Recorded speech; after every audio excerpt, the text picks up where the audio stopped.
So it's a real pleasure for me to be here today to give you some feedback from what's been going on in Milton Keynes. But perhaps I can start a little bit of a poll. Has anybody been in an autonomous self-driving vehicle? So one or two of you, and it could be the Heathrow pods or some of the shuttles. But I like to think that most of us actually have experienced them because we all use elevators, lifts, and they're a form of autonomous transport. And the reason I think we use them is because they're better than the alternative. That's walking up and down stairs. We don't like doing that too often. And we don't particularly worry about them because they do have that convenience. But if I was to tell you over the last 5 years, there's been 14 fatalities using elevators. And it's not the cable snapping. It's you're looking at your phone and it's not there. You drop down the shaft, which is trying. But again, the point, don't be fearful of lifts going back to your route. I'm sure it doesn't happen that often, but do look. But what we're trying to do in Milton Keynes is really to understand some of the experiences so we can understand that at some point in the future, people will use this form of transport because it's far better than the alternative they're currently not enjoying. Because I don't suspect many of us enjoy the way we transport ourselves around at the moment. So a little bit of where we are, Milton Keynes. And if you think about when Milton Keynes has grown up as a new city, it's really down to its location that I think's behind its success. Midway between London and Birmingham on good north-south transport corridors, the M1, West Coast Main Line, and increasingly important, its east-west connections with the National Infrastructure Commission identifying Oxford, Cambridge, Milton Keynes as an arc for development. And so much so, they're building a new railway between the three cities and a new motorway. So very much Milton Keynes is at the crossroads in the southeast, and it will benefit from that position. Again, very much a planned city. The slide shows you the black and white drawing there is the cover from our design manual in 1967. And we basically did what we said we'd do on the tin and built it almost exactly to that plan. People often ask, if you look at Milton Keynes on that, it's slightly tilted. Why didn't you, as a grid, make it truly north, south, east, west? Well, the planners at that time had the luxury to turn it around 23 degrees, so the central boulevard, which is called Midsummer Boulevard, has the sun rising and setting along its axis. So that's a luxury we've had in planning a new city. And the growth of that city has continued to the point where last year we celebrated our 50th birthday. And we've gone from a community of a collection of small rural villages, around 40,000 people, to a city now which has got 270,000 people. So in the scale of growth in the UK, it's unprecedented. And that growth is going to continue.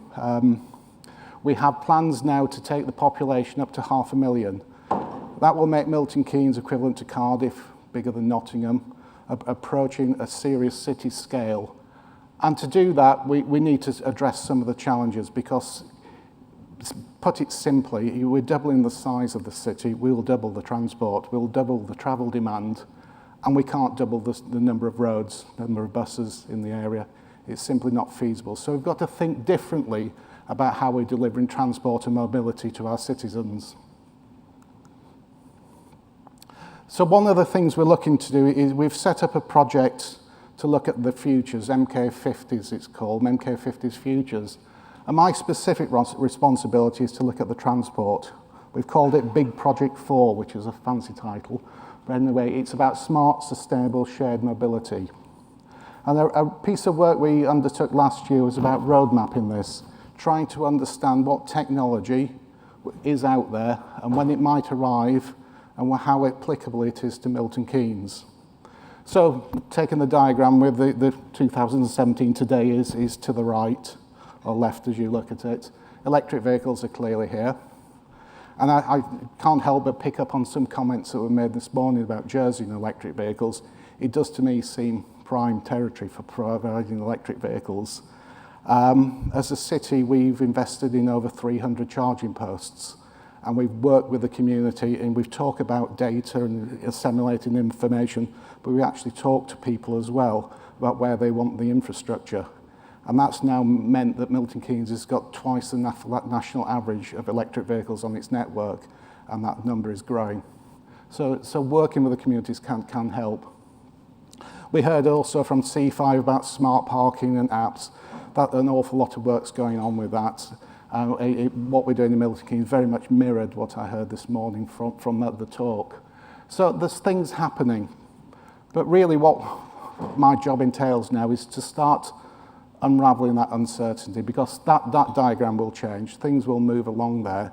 And how we unravel that and develop a form of transport that gives the city more transit for more people, more sharing. We could solve the traffic problem if everybody shared a car. You'd reduce demand by 50% on the roads. Easy. Why don't we do it? So there's some work to do around that. And more autonomy. So what I'll do now is move on to talk about the project UK Autodrive, which was launched in Milton Keynes 3 years ago. And as Joe said, the project's broadly come to an end, and I'll show you some outputs from that project towards the end of the presentation. But basically, it's been a 3-year exploration of self-driving capabilities deployed in a real place.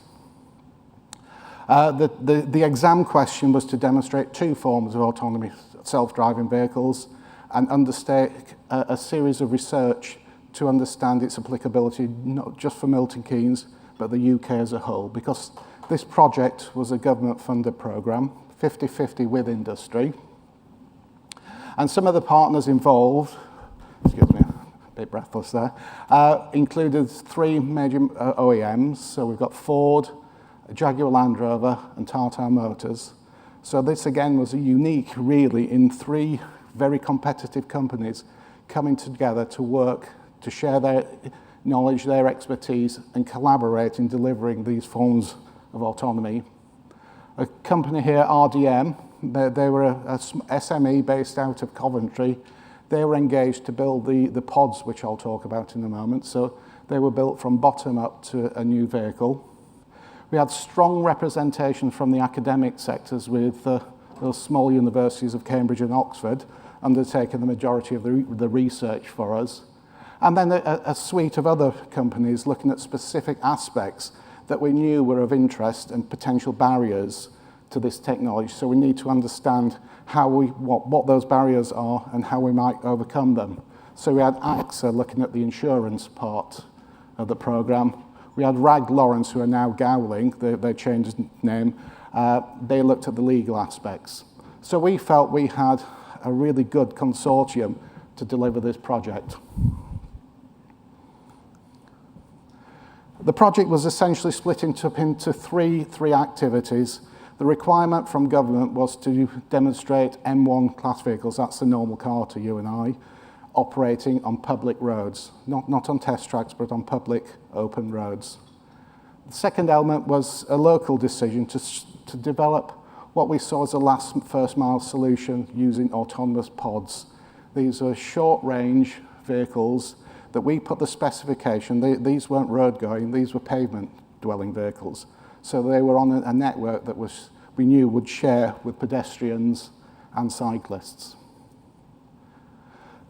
The third element was around the programme that I led on behalf of the council, and that was to look at the research, what we determined the cities programme, a series of questions that we wanted to investigate and see where in the 3 years that took us.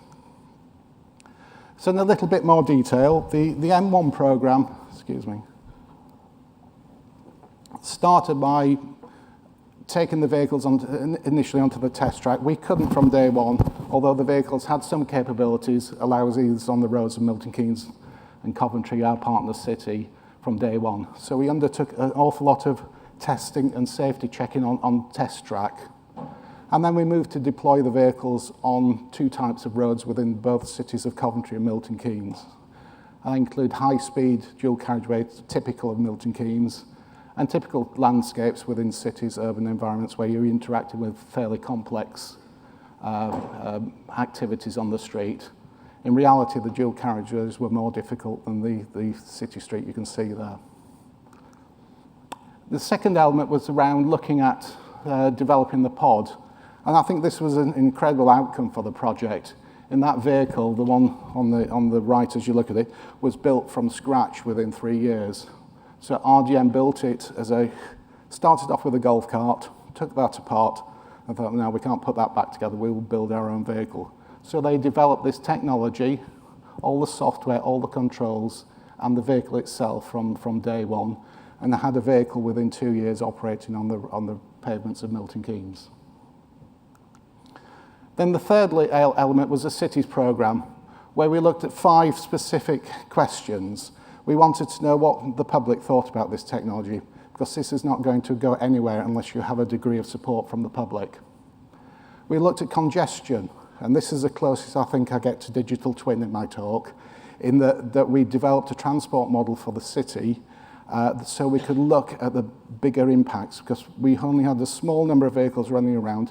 We wanted to understand in 30, 40, 50 years' time, when this is ubiquitous, highly capable, what are the impacts on the city? So we looked to model that in some detail.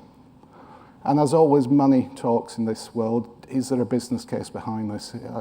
Even if the public support it and there's benefits, if it doesn't stack up rate of return, then again, it may not go anywhere. We also wanted to show it off as a public transport system.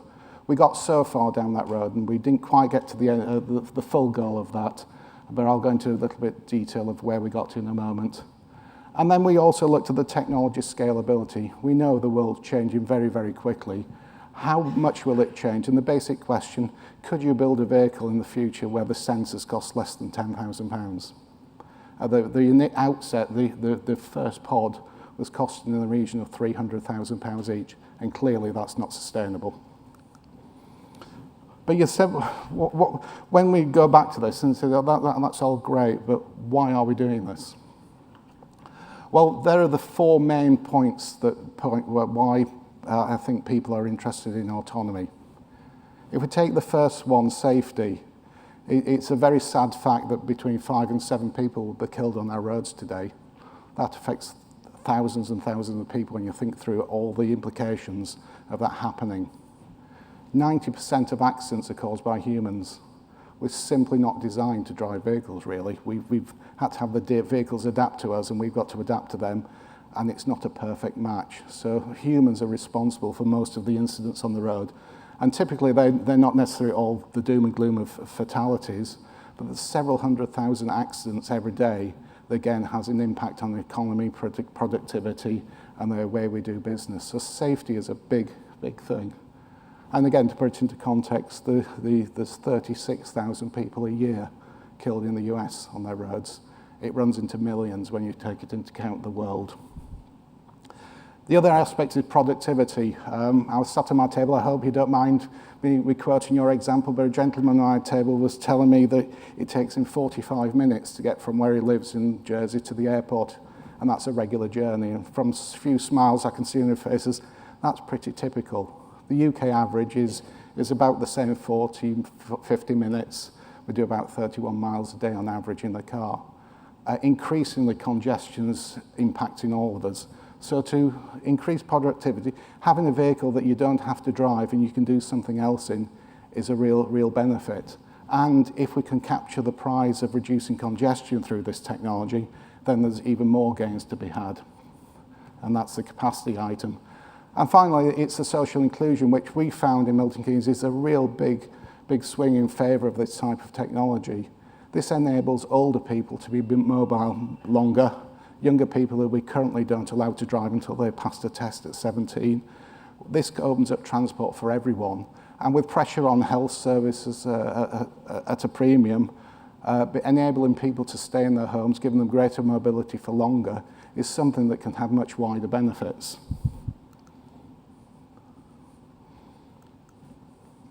So again, I've covered this already, I suppose, in the talk. These were the first tests that we undertook in Myra, up in the Midlands, on a test track.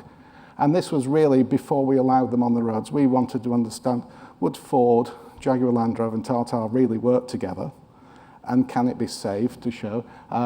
Although there are 2 Jaguar Land Rovers there, the top is Ford. And within the test, we were also interested in a range of connected, not just autonomous demonstrations. So there's nine connected features within the vehicles. All these I'll go talk about in a little bit, and you'll see in the video. We're at the sort of behest of the two cities. These were connected features that we felt would benefit the cities to reduce the accidents, the type of accidents we see in Milton Keynes, to make the quality of travel journey experience for people better. And again, we moved on. Those are pictures from last week. That was the Jaguar Land Rover vehicle, all kitted out, ready to do its run.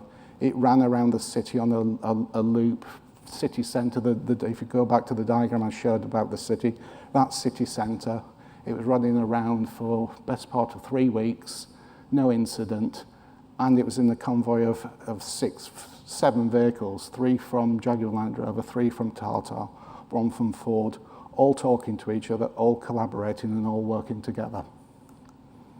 And again, we did the similar thing with the pod. We built a fleet of these vehicles to operate in a specific part of the city centre, really to see if these could deliver a first and last mile solution, door to door, anywhere to anywhere, that on some circumstances would be better than walking, better than cycling. So it's part of the mix of journey offering. Don't think because we're doing this we're not supporting cycling and walking. We see it very much as a city centre mix.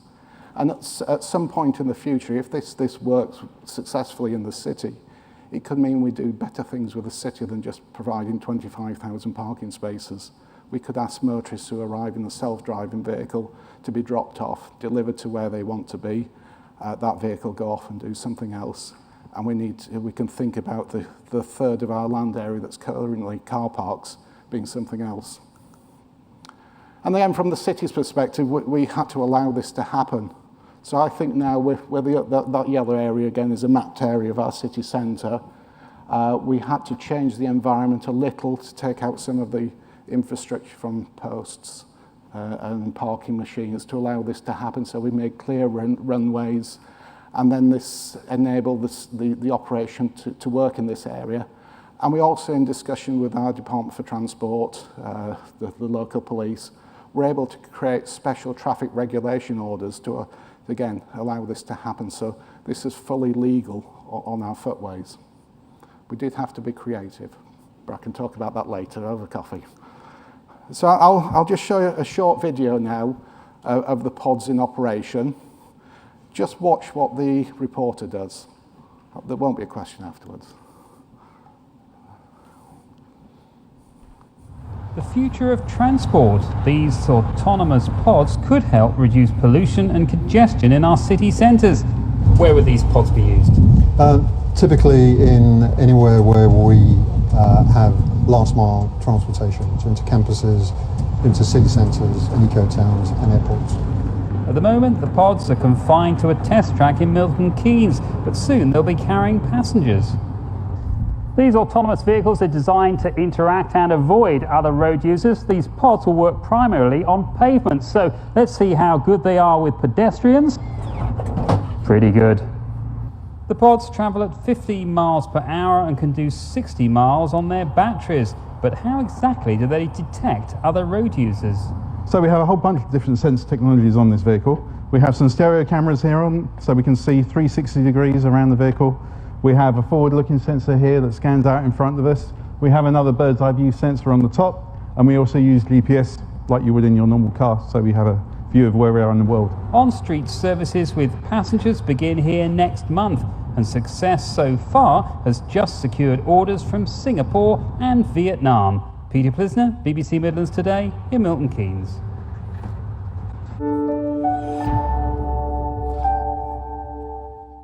I had the dubious pleasure to sit in front of a House of Lords Select Committee to give evidence, and I was asked the question, won't people just jump out in front of these pods?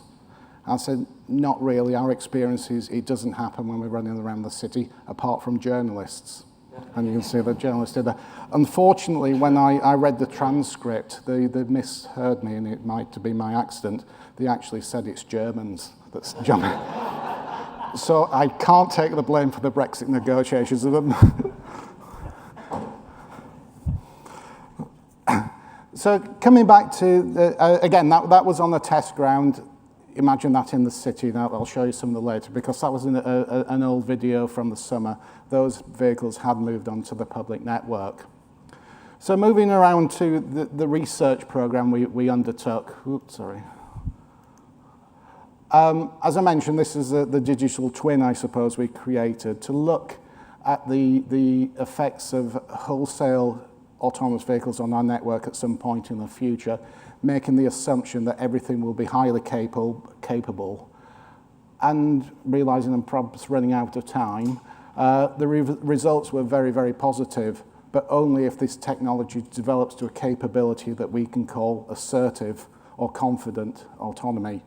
What those lines show is the cautious CAV, the blue, where we are now with the technology. That will make things worse because it's too slow, too cautious, too reliant on outer signals. The normal cars is the orange line. The white line is with very confident, very capable, assertive connectors and autonomous vehicles working in collaboration. And basically what that means, without reading the numbers, we can recover 25% of the capacity on the network by operating CAVs. And this is brought about by the fact they can work collaboratively, moving in convoys, and self-manage at junctions. Because in this scenario, you don't need traffic lights, because the vehicles can basically do, if those who remember the white helmet motorcycle team, the crossing, they can have that capability. This part of the analysis is going to cause me some heartache, because we paid Oxford University a shed load of money to come up with that exam question, and I went to see them last week, and they provided me with the answer on one piece of paper. Yes, they can. £100,000 per word, that report. Seriously though, they have provided me with a very detailed 200 per page report that will get me off the hook with the auditors. But safely to say that the technology they've been assessing, at the start of the program was something in the hundreds of thousands per vehicle. You can now get lasers, LiDAR and radar in the hundreds of pounds. So it's entirely possible this capability can be affordable and put into vehicles. The sting in their tail with the report is that is subject to you having the right software engineers and right capability and writing the code that goes into the sensors. So it's not all plain sailing with that. Apologies for this complex slide. We did a similar assessment to look at the business case of operating pods around our city centre. And basically, through using the latest in sensor technology that detects everything that moves and transmits that data 3 times a minute, we were able to determine the operating conditions for the pods within the city centre. Again, we modelled that, and speed is the key, is the answer to this. If you can have a pod that can achieve a speed of 2 to 3 times walking speed, then there is a business case, because that's an attractive mode for people to move to. If you have too much infrastructure, and that could be trees, parking machines, and even people or cyclists in the way, you cannot achieve that speed. So the jury's out a little bit on that. So city planners need to think, if you are interested in this type of scheme, you have to invest a little in infrastructure, but that is not a significant amount of infrastructure. It's about working with the areas you have and making it a little bit easier for the pods to operate until the technology catches up. And finally, as I alluded to, this is not really going to fly unless the public is in support. We've undertook a national survey 2.5 years ago, repeated that just now, and what we found was essentially was that there's no entrenched views formed at the moment. There's around, I think 15% said, over my dead body would I get in an autonomous vehicle today. 10%, well, show me where it is and I'll get in it now. But that meant there was 75% in the middle who basically said we need to understand more, we need to learn a bit more, we need to see more of it. And so that the social scientists are looking at said that is a typical response to new technology, And it's up to the marketing, the councils, the cities to work with that 75% to move as many of those into the, yes, I think I could go with this. We also found that there's nothing really staggering about how people would use autonomous vehicles. Clearly drinking was one that, well, that's an opportunity if you do like the odd glass of wine that you can potentially go in one of these vehicles while you've had a few drinks. But again, government haven't put any regulations in place whether they actually will allow that. And interesting, the one figure that I haven't got up there is around what would you do in a self-driving vehicle if you didn't have to drive. And we work with lots of companies who said, well, we'll develop email, we'll develop all the clever things you can do with the internet now in the vehicle. 74% of people said they'd do nothing or look out of the window. And that might be systematic of the fact that we're all fed up of driving and just don't want to do anything engaged with it. I have to say that the second survey, the results are not quite finalised, but that figure has dropped. People now saying, actually, we can do something a little bit more useful than just look out of the window. And the reticence to keep control of the vehicle and to choose the route it takes, again, has dropped. So we think there is a shift to more trusting in the technology. So I'll finish up with just a quick slide of the trials from last week. These are the results and the demonstration. And as you can see, the sun always shines in Milton Keynes.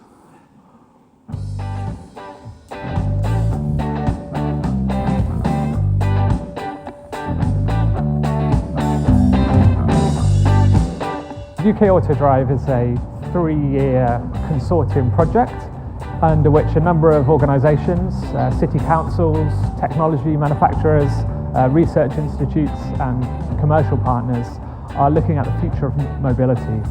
So we started on test tracks in very, very controlled environments, and now we have connected and autonomous vehicles running in real cities on real roads.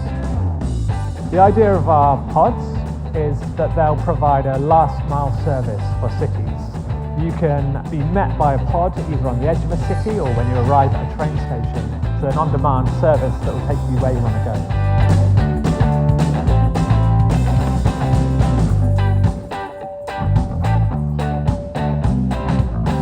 The connected cars have a number of features.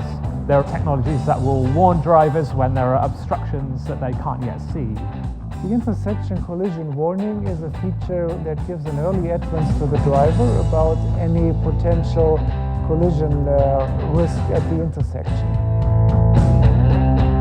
GLOSA stands for Green Light Optimal Speed Advisory, and it's basically a way in which the traffic light can tell the driver the optimum speed to go through the traffic light.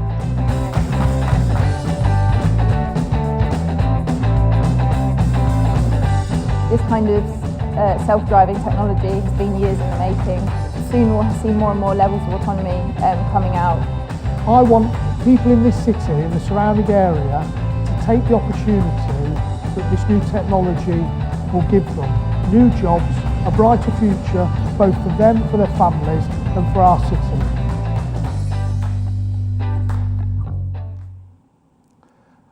It might be worth pointing out, because I picked up from a presentation this morning the idea of traffic signals near a school and if you could coordinate the two. Our research again and the demonstration showed that that does work, and where it doesn't necessarily put more throughput to that junction, it reduces pollution. So again, it's developing the system to your own needs. So really in conclusion, I think the learnings we've taken away from Milton Keynes is this has probably got legs and we should continue with exploration. We've looked at the policy context and we've got problems unless we start thinking about new ways of giving mobility to the city that could seriously harm the development and success we're currently enjoying in the city. So we've got a policy framework behind this to support it. As I alluded, money does feature in this, and we're very keen to develop the business cases. Local authorities are struggling to provide mobility service for some of its residents. Having this as a cost-effective, another tool in our armour to provide mobility for our citizens is something we're very interested in. And I also picked up the talk about Rolls-Royce selling their engines services by the hour. Well, we had a similar conversation with BMW, who are linked to Rolls-Royce cars, and their model is about selling cars by the hour. They think they can make more money out of it doing it that way than selling you a piece of metal that you use for a few years and whatever. So there is the OEMs are really into the research about providing mobility as a service. Public attitudes, there was nothing too scary in the responses we got back from these tests. I think I had 2 complaints in the whole of the 3 years of the programme, and through careful discussion with those individuals, those disappeared. But the words of warning, the technology is still a little clunky. It's not there yet. It's at the cautious end of the graph. So all the things I'm talking about, the positives, are not deliverable just yet, and more testing and more development is needed. Security on this, that was the biggest thing that people threw at us, whether it's recent news with Russia and hacking. But again, I don't think that will ever go away, but it's something that we have to be mindful of. And finally, regulation around this is not quite sorted. Government are looking at it, but they've been looking at it for the 3 years of the programme and still not come back with any clear guidance on where we're going with this, although they promised it this month, as it did it last month and the month before. And finally, I've put the Starship robots, because this has attracted an awful lot of investment and interest in Milton Keynes. So while the Autodrive trials were going on, we've now got the largest operation of robotic deliveries. These are small vehicles that work in the community and deliver short-range goods to homes. We've got one of the biggest sensor networks developed in the country in Milton Keynes. We've had our electric vehicle infrastructure improved. So on the back of the success, I think, of Autodrive, it's created an awful lot of interest and investment in our area. So I'll end there. Thank you.